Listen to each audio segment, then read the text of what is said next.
नमस्कार दोस्तों, आप सब कैसे हैं। आई होप आप बहुत अच्छे होंगे। मैं आपका जीएस मेंटर प्रकाश आज आपके अपने यूट्यूब चैनल जीएस अड्डा विद पीसे में आपका हार्दिक अभिनंदन करता हूं। डियर फ्रेंड्स, आज हम बात करने वाले हैं अपने general science important question series की 36 पार्ट की, और जिसमें मैंने वो 20 क्वेश्चन इंक्लूड किए हैं जो आपके लिए बहुत ही ज़्यादा हेल्पफुल साबित होने वाले हैं, जिनमें मैंने तीनों सब्जेक्ट बायोलॉजी, केमिस्ट्री, फिजिक्स तीनों को यूज किया है। तो फ्रेंड्स, आज अपन बढ़ते हैं अपने जनरल साइंस क्वेश्चन के इस पार्ट के फर्स्ट क्वेश्चन की ओर। और आज का अपना फर्स्ट क्वेश्चन है, यदि मानव वृद्धि हार्मोन जीन का प्रयोग करके ऐसा चूहा पैदा किया जाए जो चूहे के सामान्य आकार से 8 गुना हो तो इस तकनीकी को क्या कहेंगे। एक बार क्वेश्चन फिर से रिपीट कर रहा हूँ। यदि मानव वृद्धि हार्मोन जीन का प्रयोग करके ऐसा चूहा पैदा किया जाए जो चूहे के सामान्य आकार से 8 गुना हो तो इस तकनीकी को क्या कहेंगे।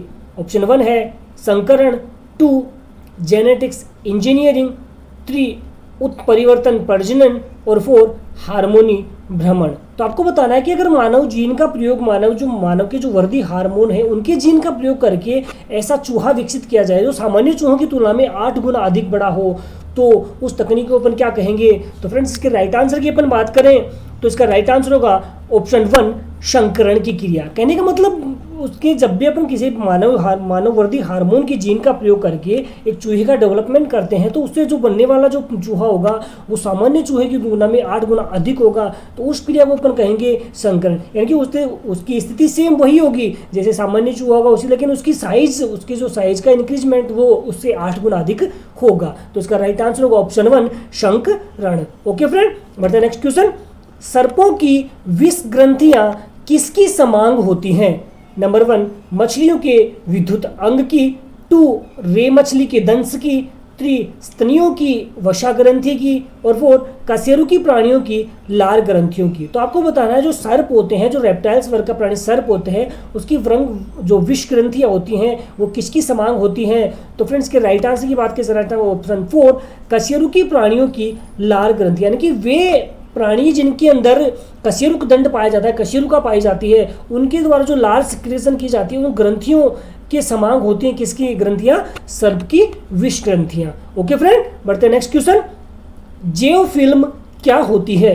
नंबर 1 जीवधारियों के फोटो लेने के लिए जीवधारियों द्वारा प्रयुक्त रंगीन फिल्में, 2 विविध निवास क्षेत्रों के सूक्ष्म जीवों के सूक्ष्म दृश्य चित्र, 3 सेल, दांत या तेल बिंदुक आदि की पृष्ठ पर संचित सूक्ष्म जीव, 4 कुछ औद्योगिक सूक्ष्म जीवों के किण्वन प्रक्रमों से बनाई गई फोटो फिल्में। तो आपको बताना है जो जैव फिल्म होती है वो क्या होती है। तो फ्रेंड्स, इसका राइट आंसर को जाने तो इसका राइट आंसर होगा ऑप्शन 3 सेल, दांत या तेल बिंदुक आदि के पृष्ठ पर संचित सूक्ष्म जीव। यानी कि जो सेल होती है, चट्टानें होती हैं, दांत होते हैं या अपनी जो तेल बिंदु आकृति होती है उसके पृष्ठ पर जो छोटे छोटे जीव संचित रहते हैं उन्हीं को क्या कहा जाता है, जैव फिल्म कहा जाता है। ओके फ्रेंड, बढ़ते हैं नेक्स्ट क्वेश्चन।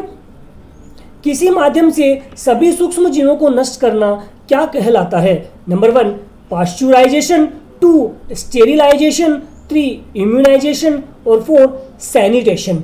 यानी किसी भी माध्यम से सभी सूक्ष्म जीवों को नष्ट करना क्या कहलाता है। तो इसका राइट आंसर होगा ऑप्शन 2 स्टेरिलाइजेशन। यानी कोई भी माध्यम, कोई भी मीडिएटर को यूज करके अपन सूक्ष्म जीवों को नष्ट करते हैं तो वो क्रिया कहलाती है स्टेरिलाइजेशन। पाश्चुरीकृत क्रिया होती है दूध का किण्वन किया जाता है। इम्यूनोलाइजेशन में जो अपने जो इम्यून सिस्टम होता है उसके लिए यूज किया जाता है। और सैनिटेशन में अपने पूरे शरीर को रोगाणु मुक्त करने के लिए केमिकल का यूज करके अपने शरीर को रोग मुक्त करना, ये क्या होता है, सैनिटेशन होता है। जो वर्तमान में आज जो पैंडेमिक बीमारी कोरोना फैल रही है उसके लिए सैनिटेशन को बहुत ही ज़्यादा महत्वपूर्ण स्थान दिया गया है। और इसलिए कहा गया कि अपन जब भी अपन बाहर जाते हैं, अगर अपने घर के कहीं किससे मिलते हैं तो उससे पहले अपने पूरे शरीर को सैनिटेशन करना चाहिए। ओके फ्रेंड, बढ़ता है नेक्स्ट क्वेश्चन।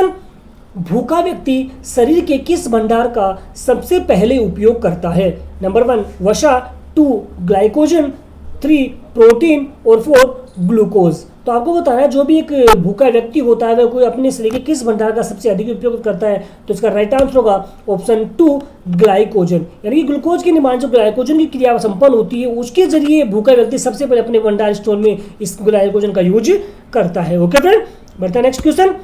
किस पादप कोशिका के भीतर ग्रेना व स्ट्रोमा पाए जाते हैं? नंबर 1 माइटोकॉन्ड्रिया, 2 कोशिका भित्ति, 3 क्लोरोप्लास्ट और 4 केंद्रक। तो आपको बताना है कि पादप कोशिका में ऐसी कौन सी कोशिका है जिसके अंदर ग्रेना व स्ट्रोमा पार्ट पाए जाते हैं? तो फ्रेंड्स का राइट आंसर होगा ऑप्शन 3 क्लोरोप्लास्ट, यानी कि जो हरित लवक होता है, जो पौधों में सबसे ज्यादा प्रचुर मात्रा में पाया जाता है हरित लवक, उस कोशिका के अंदर, इस क्लोरोप्लास्ट के अंदर सिक्के के आकार के ग्रेना व स्ट्रोमा पार्ट पाए जाते हैं। जो क्लोरोप्लास्ट होता है इसको अर्धस्वशासी निकाय कहा जाता है। क्या, किस नाम जानते हैं? अर्धस्वशासी निकाय के नाम से जाते हैं, क्योंकि ये एक ऐसी दोहरी झिल्लीद्वार आबद्ध संरचना होती है जो पादप कोशिका की सबसे बड़ा कोशिकांग कहलाता है। ओके फ्रेंड, बात करें केंद्रक की, तो केंद्रक यानी किसी भी कोशिका का जो मिडिल पार्ट होता है वो होता है केंद्रक, जो उसको एक सपोर्ट प्रदान करता है, केंद्रक पार्ट होता है। और ये जो केंद्रक होता है इसकी खोज सबसे पहले 1831 ईस्वी में रॉबर्ट ब्राउन ने की थी। ओके फ्रेंड, बात करें कोशिका भित्ति की, तो कोशिका भित्ति होती है वो पादप कोशिका के ऊपर पाई जाने वाली एक झिल्ली आबद्ध संरचना होती है। माइटोकॉन्ड्रिया, इसके खोज करता है कोलिकर ने सबसे पहले माइटोकॉन्ड्रिया को विकसित किया था, इसकी खोज की थी। इसीलिए इसको, ये एक ऐसा निकाय होता है, एक ऐसा श्वसनी निकाय होता है जो कोशिका में श्वसन द्वारा एटीपी के निर्माण का कार्य करता है, और इसीलिए इसे कोशिका का पावर हाउस कहते हैं, कोशिका का बिजली घर कहते हैं, कोशिका का शक्ति ग्रह कहा जाता है। ओके फ्रेंड, तो आई होप सो आप समझ पाए होंगे। बढ़ते हैं नेक्स्ट क्वेश्चन। जिंजीबर क्या है? नंबर 1 राइजोम, 2 ट्यूबर, 3 बल्ब और 4 रूपांतरित जड़। ओके, तो आपको बताना जिंजीबर क्या है? तो फ्रेंड्स इसका राइट आंसर ऑप्शन 1 राइजोम होता है, यानी कि जिंजीबर होता है वो क्या है? एक राइजोम का रूप होता है, इसको अपन जिंजीबर ऑफिशियली जो अदरक कहते हैं उसी का है जिंजीबर। तो जिंजीबर होता है वो क्या कहते हैं? राइजोम होता है। ओके फ्रेंड, बढ़ते हैं नेक्स्ट क्वेश्चन।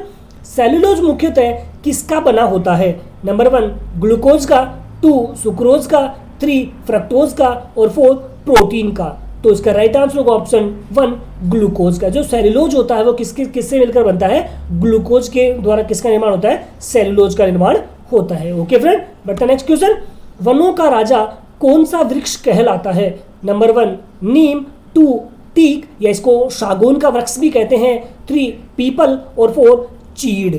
तो आपको बताना है जो वनों का राजा कौन सा है इनमें, तो इसका राइट आंसर होगा ऑप्शन 3 पीपल के वृक्ष को, यानी कि पीपल के वृक्ष को क्या कहा जाता है? वनों का राजा कहा जाता है। बात करें भी इनके बारे में थोड़ा जान लेते हैं, इनके बोटनिकल नेम क्या होते हैं। तो पीपल के बोटनिकल नेम की बात करें तो पीपल का बोटनिकल नेम होता है फाइकस रिलीजियोसा। क्या नाम होता है? Ficus religiosa. और जो पीपल होता है ये मोरेसी कुल का पादप होता है। किसका होता है? मोरेसी कुल का पौधा होता है पीपल, जिसका बोटनिकल नेम होता है फाइकस रिलीजियोसा। बात करें चीड़ की, इसको पाइनस भी कहा जाता है, और ये होता है ये पाइनोसिए कुल का वर्ग का सदस्य होता है। उसका बोटनिकल नेम होता है पाइनस पिनास्टर, जिसका बोटनिकल नेम होता है। चीड़ का बोटनिकल नेम क्या होता है?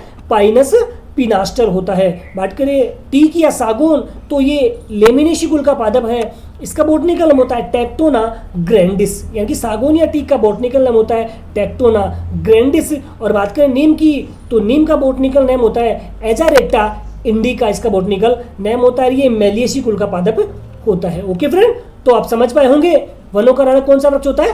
पीपल वनों का राजा होता है। तो आई होप सो फ्रेंड आप समझ पाए होंगे। बढ़ते हैं नेक्स्ट क्वेश्चन। पृथ्वी पर ओजोन परत लगभग कितनी ऊंचाई पर है? नंबर 1 0 से 10 किलोमीटर, 2 10 से 15 किलोमीटर, 3 25 से 40 किलोमीटर और 4 45 किलोमीटर से अबोव होता है। तो आपको बताना है कि जो पृथ्वी पर ओजोन परत है उसकी कितनी ऊंचाई है। तो इसका राइट आंसर होगा ऑप्शन 3 25 किलोमीटर से 40 किलोमीटर तक ओजोन परत की लंबाई ऊंचाई होती है। ओके फ्रेंड, बढ़ते हैं नेक्स्ट क्वेश्चन। पानी से भरे तालाब की गहराई कम दिखाई देती है, यह किसके कारण होता है? नंबर 1 परावर्तन के कारण, 2 अपवर्तन के कारण, 3 विवर्तन के कारण और 4 इनमें से कोई नहीं। तो इसके राइट आंसर को जाने, तो इसका राइट आंसर होगा फ्रेंड ऑप्शन 2 अपवर्तन के कारण है। कि जो पानी से भरी बाल्टी भरे तालाब की गहराई की अपन बात करें तो उसका जो तल होता है वो कम दिखाई देता है, तो इसका कारण होता है अपवर्तन होता है। कि अपवर्तन के कारण जो पानी से भरे तालाब की गहराई होती है वो कम दिखाई देती है, उसका पैंदा अपने को ऊपर उठा हुआ दिखाई देता है। ओके फ्रेंड, बढ़ते हैं नेक्स्ट क्वेश्चन।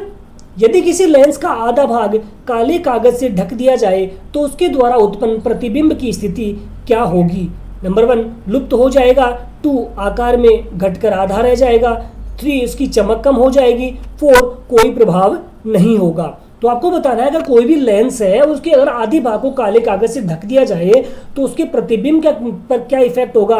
तो इसका राइट आंसर होगा ऑप्शन 3, उसकी चमक कम हो जाएगी। कहने का मतलब अगर पूरे लेंस की अपन बात करें तो पूरे लेंस से जो चमक निकलेगी वो काफ़ी तेज चमक होती है, लेकिन अगर उसके आधे पार्ट को ढक दिया जाता है तो उसकी आधी चमक कम हो जाएगी। तो इसीलिए इसका राइट आंसर क्या होगा? उसकी चमक कम हो जाएगी। ओके फ्रेंड, बढ़ते हैं नेक्स्ट क्वेश्चन। पृथ्वी के भ्रमण की गति कितनी होती है? नंबर 1 28 किलोमीटर पर मिनट, 2 31 किलोमीटर पर मिनट, 3 25 किलोमीटर पर मिनट और 4 39.5 किलोमीटर पर मिनट। ओके, तो आपको बताना जो पृथ्वी की भ्रमण गति कितनी होती है, तो इसका राइट आंसर होगा ऑप्शन 1 28 किलोमीटर पर मिनट। ओके फ्रेंड, बढ़ते हैं नेक्स्ट क्वेश्चन। वर्षा की बूंदें निम्न में से किसके कारण गोल होती हैं? नंबर 1 वायुदाब, 2 गुरुत्व, 3 पृष्ठ तनाव और 4 शांता। तो आपको बताना है जो पृथ्वी वर्षा की बूंदें होती हैं वो किस कारण से गोल होती हैं, तो इसका राइट आंसर होगा ऑप्शन 3 पृष्ठ तनाव के कारण है। कि जो पृष्ठ तनाव की जब भी बादल जो आसमान में बादल बरसने की स्थिति में होते हैं उस कंडीशन में जो बादल इधर उधर घूमते हैं तो उनको जो पानी होता है जो आपस में एक दूसरे घर्षण की क्रिया संपन्न होती है, उस घर्षण की क्रिया के दौरान जो ही वर्षा की बूंदें जमीन पे आती हैं तो एक गोलाकार रूप लेती हैं। तो ऐसा किसके कारण होता है? वो पृष्ठ तनाव की सरफेस टेंशन के कारण, कि जो उनके बीच का जो सरफेस एरिया है उनमें आपस में टेंशन होता है, उनमें जब उसमें घर्षण की क्रिया होती है तो उस वजह से जो वर्षा की बूंदें होती है गोलाकार रूप में जमीन के ऊपर गिरती हैं। ओके फ्रेंड, बढ़ते हैं नेक्स्ट क्वेश्चन। सुमेलित करना है आपको कि आपने आपके सामने कुछ मान दिए गए, उनकी जो फिक्स डेंसिटी वो आपको बतानी है। तो मैक तो आवृत्ति, डेसिबल चाल, हर्ट्ज शोर और महो चालकता। तो आपको इनको सुमेलित करना है कि मैक की एक फिक्स मात्रक क्या होता है, मैक किसका मात्रक होता है। तो इसके राइट आंसर को जाने तो जो मैक होता है वो चाल का मात्रक होता है, डेसिबल रिलेटेड है ध्वनि या शोर से, हर्ट्ज होता है आवृत्ति का और महो होता है चालकता का मात्रक होता है। ओके फ्रेंड, तो इसका राइट आंसर होगा ऑप्शन डी 2314, यानी कि मैक चाल, डेसिबल शोर या ध्वनि, हर्ट्ज आवृत्ति और महो चालकता से। ओके फ्रेंड, बढ़ते हैं नेक्स्ट क्वेश्चन। निम्नलिखित उर्वरकों में से किसमें नाइट्रोजन का सर्वाधिक प्रतिशत विद्यमान रहता है? Number 1 calcium ammonium nitrate, 2 ammonium nitrate, 3 calcium nitrate और 4 यूरिया। तो फ्रेंड्स के राइट आंसर को जाने तो इसका राइट आंसर होगा ऑप्शन 4 यूरिया, यानी कि जो यूरिया एक ऐसा उर्वरक होता है जिसमें सबसे ज्यादा प्रचुर मात्रा में नाइट्रोजन प्रेजेंट होता है। ओके फ्रेंड, बताए नेक्स्ट क्वेश्चन। बायोगैस का मुख्य घटक क्या होता है? नंबर 1 ब्यूटेन, 2 मीथेन, 3 एथेन और 4 हाइड्रोजन। तो आपको बताना जो बायोगैस यंत्र में गोबर द्वारा गैस बनाई जाती है उसमें सबसे ज्यादा प्रचुर मात्रा में क्या होता है?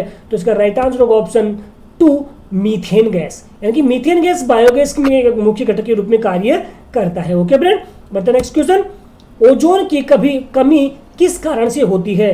Carbon monoxide, 2 carbon dioxide, 3 chlorofluorocarbon और 4 मर्क्यूरिक ऑक्साइड। तो आपको बताना है जो ओजोन की कमी किस कारण से होती है, तो इसका राइट आंसर होगा फ्रेंड ऑप्शन 3 क्लोरोफ्लोरोकार्बन। यानी CFC जो गैस होती है क्लोरोफ्लोरोकार्बन होती है उसकी वजह से ओजोन परत में क्या होती है? कमी देखने को मिलती है। ये जो क्लोरोफ्लोरोकार्बन होती है ये रेफ्रिजरेटर्स में यूज की जाती है। कार्बन मोनोऑक्साइड ये जहरीली गैस होती है और कार्बन डाइऑक्साइड को अपन अपने श्वास के रूप में श्वास को बाहर निकालने में जो गैस छोड़ते हैं वो होती है कार्बन डाइऑक्साइड गैस होती है। ओके फ्रेंड, और श्वास लेने में अपन कौन सी यूज करते हैं?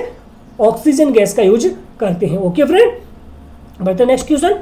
निम्नलिखित धातुओं में से कौन सी एक हाइड्रोजन का उत्पादन करने के लिए पानी से अभिक्रिया नहीं करती है? नंबर 1 सोडियम, 2 पोटेशियम, 3 लिथियम और 4 कैडमियम। तो आपको बताने में से कौन सी धातु है जो हाइड्रोजन का उत्पादन करने के लिए पानी के साथ क्रिया नहीं करती है? तो इसका राइट आंसर होगा ऑप्शन 4 कैडमियम। यानी कैडमियम एक ऐसी धातु है जब भी अपन हाइड्रोजन का उत्पादन करते हैं, हाइड्रोजन को प्रोड्यूस करते हैं, उस कंडीशन में कैडमियम कभी भी पानी के साथ अभिक्रिया नहीं करती है। इसके अलावा अपन बात करें सोडियम, पोटेशियम, लिथियम, तो ये ज्वलनशील धातुएं होती हैं, ज्वलनशील गैस होती हैं जो जब भी अपन हाइड्रोजन का उत्पादन करते हैं तो पानी से अभिक्रिया कर लेती है और तीव्र विस्फोट के साथ में जलने लगती है। ओके फ्रेंड, इसलिए कहा जाता है कि जो सोडियम और पोटेशियम होता है उसको हमेशा भी केरोसिन के तेल में डुबोकर रखा जाता है। ओके फ्रेंड, बढ़ते हैं नेक्स्ट क्वेश्चन। निम्नलिखित में से कौन सा तत्व स्टील में संरक्षण प्रतिरोध उत्पन्न करता है? नंबर 1 टंगस्टन, 2 क्रोमियम, 3 निकिल और 4 मैग्नीशियम। तो आपको बताना है निम्न से कौन सा तत्व स्टील में संरक्षण प्रतिरोध उत्पन्न करता है। तो इसका राइट आंसर होगा ऑप्शन 3 निकिल होता है, यानी कि जो निकिल होती है वो टंगस्टन स्टील में संरक्षण प्रतिरोध के लिए उत्पन्न करती है। ओके फ्रेंड, तो थैंक यू फ्रेंड, आज के लिए इतना ही। तो दोस्तों कैसा लगा आपको ये वीडियो? क्या वाकई में आपको लगता है वीडियो आप किसी फैमिली मेंबर या किसी आपके फ्रेंड्स की जो कंपटीशन एग्जाम की प्रिपरेशन कर रहे हैं उनके लिए हेल्पफुल साबित हो सकता है? तो आप अपने जितने भी सोशल मीडिया ग्रुप में इसमें ज़्यादा से ज़्यादा इसको शेयर कीजिए। और साथ में तो अभी से इतने सा होगा कि आपको फ्रेंड को कहीं ना कहीं अच्छा लगेगा, वो आपको थैंक्स कहेगा और मेरा भी जो छोटा सा मैसेज है वो उन तक पहुंच पाएगा। तो दोस्तों कैसा लगा आपको वीडियो, या आप मुझे कमेंट बॉक्स में मैसेज करके अवश्य बताना, या मेरे व्हाट्सएप नंबर पर उन पर भी आप मुझे मैसेज कर सकते हैं। और साथ में चैनल को सब्सक्राइब, अवश्य जितने भी न्यू स्टूडेंट्स हैं चैनल को अवश्य सब्सक्राइब करें विद बेल आइकन बटन, जिससे आने वाले जितने भी वीडियोज़ हैं उनके नोटिफिकेशन आपको मिल सके और आप अपने जीएस नॉलेज को गेन कर सकें।